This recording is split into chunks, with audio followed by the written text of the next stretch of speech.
student, welcome in biology video tutorial. We are learning the topic that is reproduction in lower and higher animals.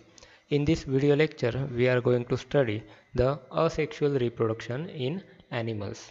Let's see about the reproduction. At first, we must know what is the definition of reproduction. आपल्याला reproduction ची definition बघायची आहे. Reproduction is defined as a biological process of formation of new life from pre-existing similar life. Reproduction याचा अर्थ असा आहे की आधी अस्तित्वात असलेल्या सजीवांपासून नवीन त्याच्यासारख्याच दिसणाऱ्या सजीवांची निर्मिती करणे ह्या प्रोसेसला रिप्रोडक्शन असं म्हटलं जातं. Reproduction there are two methods of reproduction. या रिप्रोडक्शनचे दोन मेथड्स आहेत generally. First is asexual reproduction and the second is sexual reproduction. In this video lecture, we are going to study the asexual reproduction in animals. The formation of progeny by a single parent only. In this type of reproduction, the progeny are formed by a single parent. म्हणजे यामध्ये जी काही progeny म्हणजे नवीन जो सजीव तयार केला जातो तो नवीन सजीव फक्त एकाच सिंगल पॅरेंटकडून तयार केला जातो, त्याची निर्मिती केली जाते.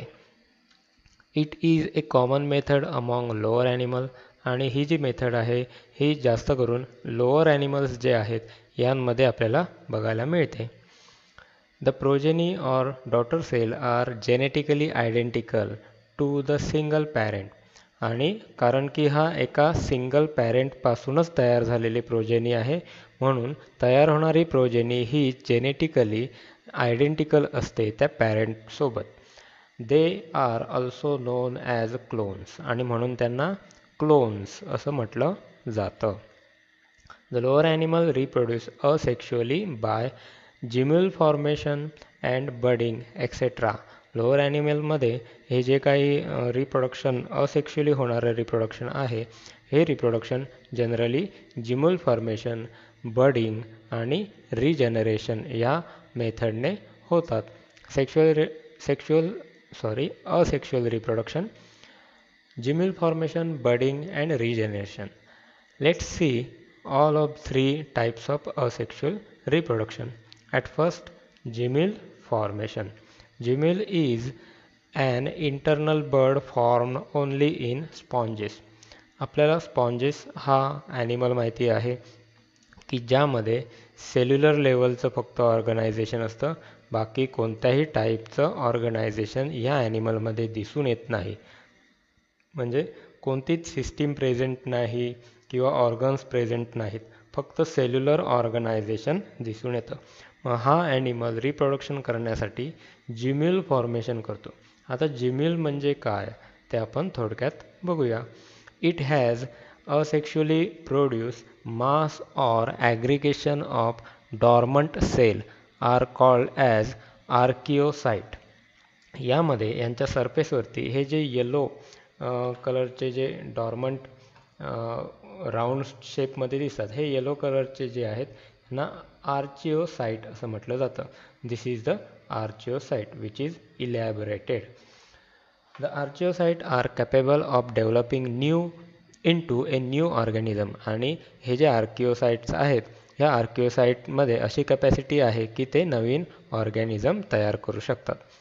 Actually, this round figure is known as gimmel, and inside that round figure, these are the cells which we can see. That cells are called as archaeocyte. त्या सेल्सना काय म्हणायचं? आर्किओसाइट असं म्हणायचं. It is then coated by a thick resistant layer of the secretion by amoebocytes. आणि यांचा बाहेरच्या बाजूला हे जे आवरण दिसतंय हे आवरण की जे येलोइश कलरचं आवरण ह्या सरफेसवरती आपल्याला दिसत आहे, तर हे जे आवरण आहे हे अमिबोसाइट सेलपासून सिक्रीट झालेल्या एका थिक लेअरपासून बनलेलं असतं. So this is about the gemmule. The gemmule is form to overcome unfavourable condition. Actually gemmule हा जो प्रकार आहे हा प्रकार ॲनिमल्सला मिळणाऱ्या unfavourable conditions like temperature and another things are involved. ह्या ज्या अनफेवरेबल कंडिशन आहेत त्यांना टॉलरंट राहण्यासाठी किंवा त्यामध्ये टिकून राहण्यासाठी हा प्रकार ॲनिमल्समध्ये बघायला मिळतो. This is the diagram from our textbook. ही जी डायग्रॅम आहे ही आपल्या टेक्स्टबुकमधली आहे. In favourable condition of water and temperature, ज्या वेळेला पाण्याची आणि टेम्परेचरची फेवरेबल कंडिशन येते तेव्हा काय होतं बघूया. The gemmule hatch and develop into a new individual. आणि हा जो जिम्यूल आहे हा जिम्यूल हॅच होतो म्हणजे फुटतो आणि त्यांच्यामधले जे आर्किओसाइट्स आहेत हे जे आर्किओसाइट्स आहेत हे आर्किओसाइट्स सेपरेट होतात. ते नवीन ठिकाणी जाऊन जर्मिनेट होतात आणि तिथे अशा पद्धतीने ह्या स्पॉन्जेसचं क्लस्टर्स तयार होतात. म्हणजे अनेक स्पॉन्जेस एकत्रित येऊन हे क्लस्टर्स तयार करतात. For example Spongilla. Then next type of asexual reproduction, that is budding. It is a simple method of asexual reproduction. It normally occurs in favorable conditions. हा जो प्रकार आहे बडिंगचा हा जिम्यूल फॉर्मेशन प्रमाणे अनफेवरेबल कंडिशन टॉलरंट करण्यासाठी तयार झालेला नाही, तर नॉर्मल कंडिशनमध्ये रिप्रोडक्शन होण्यासाठी हा असेक्शुअल रिप्रोडक्शनचा एक टाईप आहे ज्याला आपण बडिंग असं म्हणतो. It is seen in animal like coelenterates, like Hydra and corals. Hydra आणि कोरल्स यांच्यामध्ये आढळून येणारा हा असेक्शुअल रिप्रोडक्शनचा टाईप आहे. And in some colonial ascidians, आणि काही कॉलोनियल ॲसिडेंट्ससुद्धा जे आहेत ॲनिमल्स त्या कॉलनीमध्ये सुद्धा बडिंग हा प्रकार आपल्याला बघायला मिळतो. In hydra a small outgrowth is produce towards the basal end of the body. या हायड्राच्या बेसल एंडकडून ही जी हायड्रा आहे हा वरचा भाग आहे त्याच्या बेसल एंडकडून एक आउटग्रोथ बाहेर येते आणि ही जी आउटग्रोथ आहे ती बडिंग म्हणून ओळखली जाते. It develops as a bud which grows and forms tentacles and develop.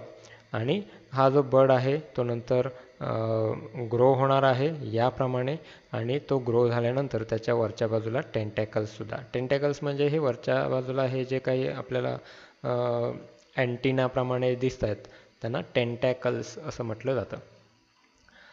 Into A new individual. त्यानंतर हा सेपरेट होऊन नवीन इंडिव्हिज्युअल म्हणून सुद्धा ग्रो होऊ शकतो. This process is called as budding. या प्रोसेसला बडिंग असं म्हटलं जातं. The young hydra get detach from the parent and it become independent new organism. आणि हा जो बड आहे तो पॅरेंटपासून डिटॅच होतो, सेपरेट होतो आणि नवीन इंडिव्हिज्युअल म्हणून ग्रो होऊ शकतो. नेक्स्ट टाईप आपण बघूया. तिसरा जो प्रकार आहे असेक्शुअल रिप्रोडक्शनमधला तो म्हणजे रिजनरेशन. ॲक्च्युली हा दोन्ही टाईपमध्ये फंक्शन करतो.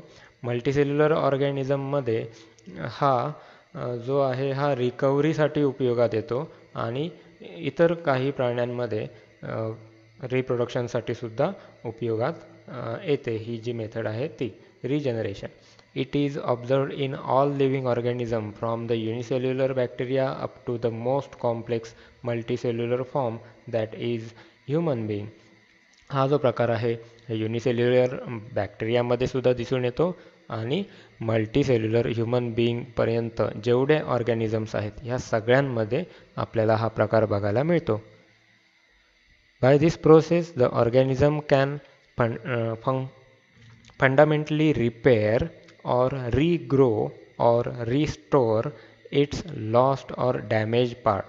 आणि या प्रोसेसमधून जे ऑर्गॅनिझम आहेत हे त्यांच्या शरीराचा जो लॉस्ट पार्ट आहे म्हणजे जो बाहेर गेलेला पार्ट आहे त्या पार्टचं पुन्हा एकदा निर्मिती करण्यासाठी किंवा त्याची रिपेअरिंग करण्यासाठी ह्या प्रोसेसचा उपयोग करतात.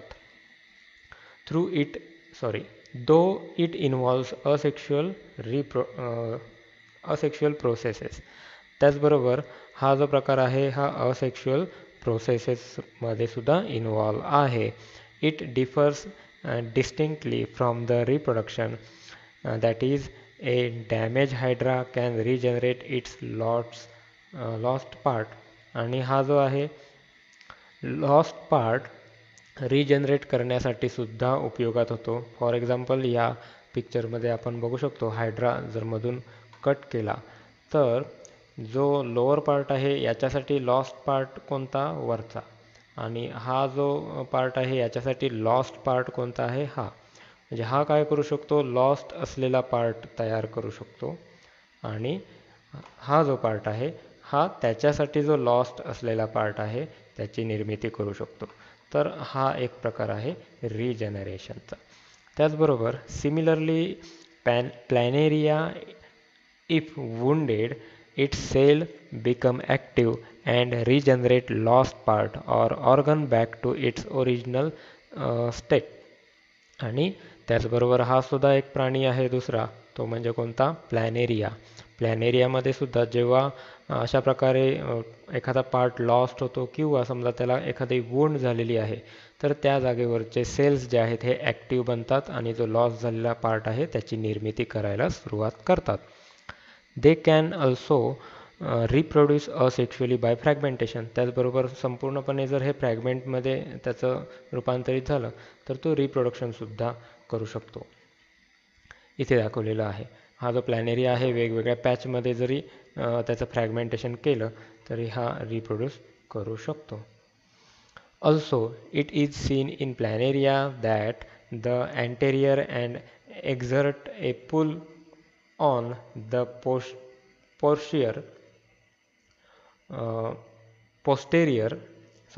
posterior end resulting in the construction in the middle part and the splitting into two pieces. आता यामध्ये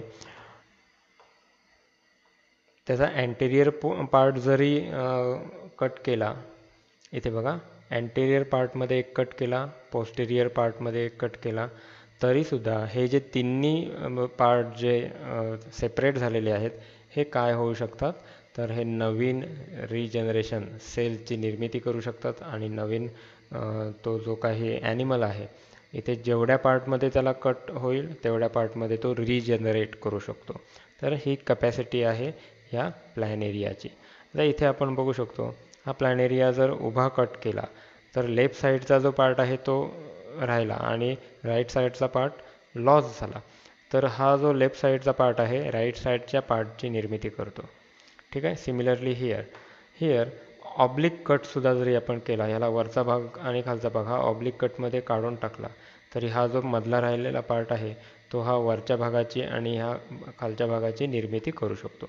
इथे सुद्धा जरी ह्याला ट्रँग्युलर शेपमध्ये कट केलं तरी पण हा याची निर्मिती करू शकतो. त्याचबरोबर एक वेगळा प्रकार म्हणून बाकीचा त्याचा पार्ट शिल्लक ठेवला आणि मधलाच पार्ट जर कट करून टाकला तर तो मधल्या पार्टची सुद्धा निर्मिती करू शकतो. म्हणजे ही जी पॉवर आहे सेलची त्याला म्हणायचं regeneration power.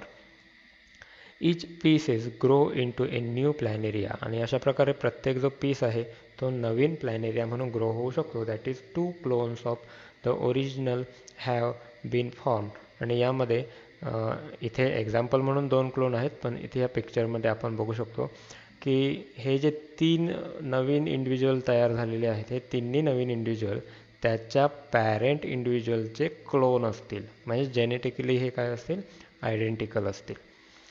So in this video lecture we have seen the reproduction, definition of reproduction, modes of reproduction that are asexual reproduction and sexual reproduction.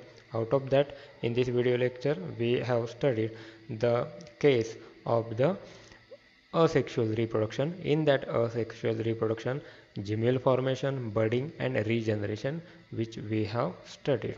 Hope you have understand all of these concepts clearly. Thank you.